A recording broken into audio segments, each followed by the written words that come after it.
Hello friends, कैसे हैं सभी लोग। आप सभी का स्वागत है सरकारी मास्टर के एक और नए वीडियो में। और आज जो हम अति महत्वपूर्ण टॉपिक डिस्कस करने वाले हैं साइकोलॉजी के अंदर, आपका रहेगा अधिगम वक्र, या जिसको हम इंग्लिश में बोलते हैं लर्निंग ग्राफ। तो एग्जाम के पॉइंट ऑफ व्यू से काफ़ी ज़्यादा महत्वपूर्ण टॉपिक आपका रहने वाला है फ्रेंड्स। और इसमें जो भी 1 से 2 नंबर के जो भी क्वेश्चंस बनते हैं वो हम कंप्लीट इस पूरी वीडियो में डिस्कस कर लेंगे। मुझे नहीं लगता इसके बाहर आपका एक भी क्वेश्चन इस टॉपिक से जाएगा, तो वीडियो को एंड तक जरूर देखें। अगर आप चैनल पर नए हैं तो चैनल को सब्सक्राइब जरूर करें फ्रेंड्स। और अगर आपने अभी तक हमारी जो है अधिगम की अदर वीडियोस नहीं देखी हैं, जो भी शिक्षा मनोवैज्ञानिक है, तो इस वीडियो के डिस्क्रिप्शन से या चैनल की प्लेलिस्ट से आप देख सकते हैं। तो पहले हम देख लेते हैं जो स्किनर महोदय हैं उनका क्या विचार था अधिगम वक्र को लेकर। अधिगम वक्र किसी दी हुई क्रिया में व्यक्ति की उन्नति का वर्गीकरण कागज पर प्रदर्शित करते हैं। ठीक है दोस्तों, ये डेफिनेशन आई हुई है प्रीवियस एग्जाम में, तो इसको मेंशन करके चलेंगे, एग्जाम के पॉइंट ऑफ व्यू से महत्वपूर्ण है। ठीक है, जब कभी भी वक्र या ग्राफ की बात होती है, हमारे माइंड में एक चित्रण हो जाता है कि एक्स एक्स वाई एक्स और इसके बीच में कोई भी ग्राफ किसी भी प्रकार से हो, तो वही इसमें हम डिस्कस करने वाले हैं। ठीक है दोस्तों, आगे देख लेते हैं। फिर यहाँ पे ये वाली जो एक लाइन है काफ़ी महत्वपूर्ण है एग्जाम के पॉइंट ऑफ व्यू से, प्रीवियस एग्जाम में ये भी आ चुकी है। अधिगम वक्र क्या है? तो अधिगम वक्र जो है सीखने की प्रगति के सूचक हैं। इसको मेंशन करके चलेंगे दोस्तों, आगे मुझे लगता है संभावित है आने वाले एग्जाम के पॉइंट ऑफ व्यू से। फिर यहाँ पे नेक्स्ट जो महत्वपूर्ण एक क्वेश्चन बनता है अधिगम वक्र के प्रकार को लेकर। ये पूछा जाता है सिंपल सा ही क्वेश्चन कि अधिगम वक्र के प्रकार कितने हैं? तो कितने हैं? 4 टाइप के होते हैं। तो वो 4 कौन से टाइप हैं वो हम आगे डिस्कस कर लेते हैं दोस्तों। पहला है सरल रेखीय वक्र, दूसरा नतोदर वक्र, तीसरा उन्नतोदर वक्र, चौथा मिश्रित वक्र। तो इनमें डिटेल में देख लेते हैं ये चारों वक्र हैं क्या, इनकी जो है कैरेक्टरिस्टिक्स क्या हैं। ठीक है दोस्तों, तो जो सबसे पहला वक्र बनता है सरल रेखीय वक्र। तो सरल रेखीय वक्र, यह वक्र बहुत कम दशाओं में बनता है। केवल यह तब बनता है जब सीखना जो होता है यानी कि लर्निंग बिना रुके तीव्र गति से होता है। इसको हम पहले एक डायग्राम के माध्यम से समझ लेते हैं। ये वक्र होता किस प्रकार से है, ये एक्स एक्स है, ये वाई एक्स है। तो एक्स एक्सिस पे जो हम ले रहे हैं वो ले रहे हैं अधिगम का समय ले रहे हैं किसका? अधिगम का।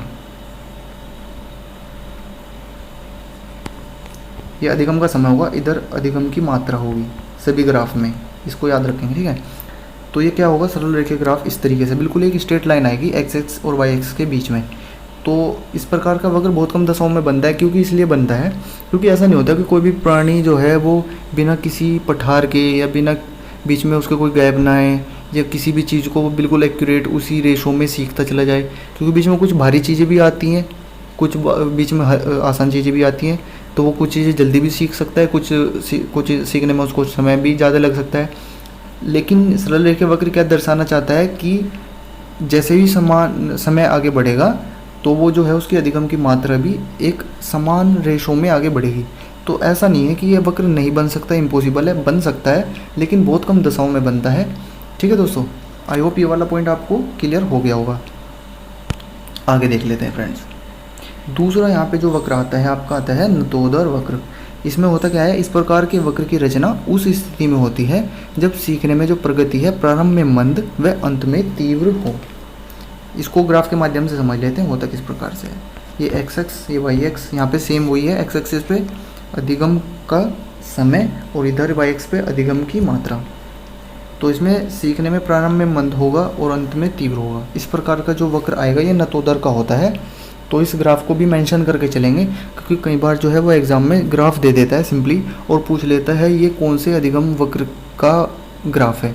तो ये पता होना चाहिए प्रारंभ में मंद है यहाँ पे इस पॉइंट पे, और जैसे समय बढ़ेगा ये आगे जाके तीव्र हो जाएगी सीखने की गति। तो ये कौन सा होगा? नतोदर वक्र। आई होप ये वाला पॉइंट भी आपको क्लियर हो गया होगा फ्रेंड्स। आगे चलते हैं, तीसरा देख लेते हैं उन्नतोदर वक्र। इस प्रकार के वक्र की रचना उस स्थिति में होती है जब सीखने में जो प्रगति है प्रारंभ में तीव्र अंत में मंद हो, यानी कि जस्ट अपोजिट है नतोदर वक्र का उन्नतोदर वक्र। इसको ग्राफ के माध्यम से समझ लेते हैं किस प्रकार का ग्राफ होता है। ये एक्स एक्स, ये वाई एक्स, ये एक्स एक्स पे सीखने का समय यानी कि अधिगम का समय और इधर अधिगम की मात्रा। तो ये जो होता है उन्नतोदर वक्र ये कुछ इस प्रकार से ड्रॉ होता है, यानी कि प्रारंभ में तीव्र होगी समय के साथ साथ इस पॉइंट तक, फिर यहाँ पठार आएगा और धीरे धीरे ये जो है फिर लर्निंग में मंदता आ जाएगी।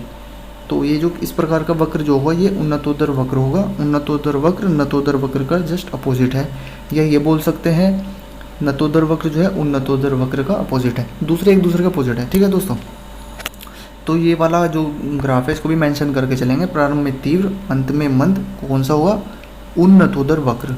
तो सबसे ज़्यादा जो क्वेश्चन बनते हैं नतोदर उन्नतोदर से बनते हैं, क्योंकि इनके नाम को लेकर काफ़ी ज़्यादा कन्फ्यूजन रहता है। तो इसको यहाँ पे क्लियर करके चलेंगे एक एक पॉइंट को। ठीक है दोस्तों, आगे चलते हैं। चौथा जो वक्र बनता है ये है मिश्रित वक्र।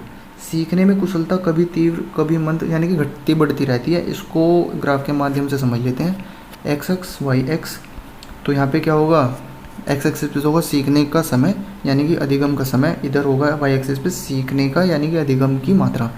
तो इस प्रकार का वक्र में दोनों आएंगे नतोदर उन्नतोदर, और ऐसे ये है समय के साथ साथ कभी घटेगा कभी बढ़ेगा। इसमें कहीं पे उन्नतोदर वक्र भी बन सकता है, आगे उसका नतोदर और उन्नतोदर वक्र दोनों साथ साथ चलते रहते हैं साइमल्टेनियसली, और इसको इस प्रकार का वक्र भी बोला जाता है। एक क्वेश्चन ये भी बनता है, इस प्रकार का वक्र किसे बोलते हैं? तो मिश्रित वक्र को बोलते हैं, और इस प्रकार का इसका जो है डायग्राम बनता है। आई होप ये सभी जो चारों वक्र हैं लर्निंग ग्राफ को लेकर वो आपके क्लियर हो गए होंगे फ्रेंड्स। तो अगर ये वीडियो आपको पसंद आई हो तो चैनल को सब्सक्राइब और वीडियो को लाइक ज़रूर करें फ्रेंड्स। Thank you.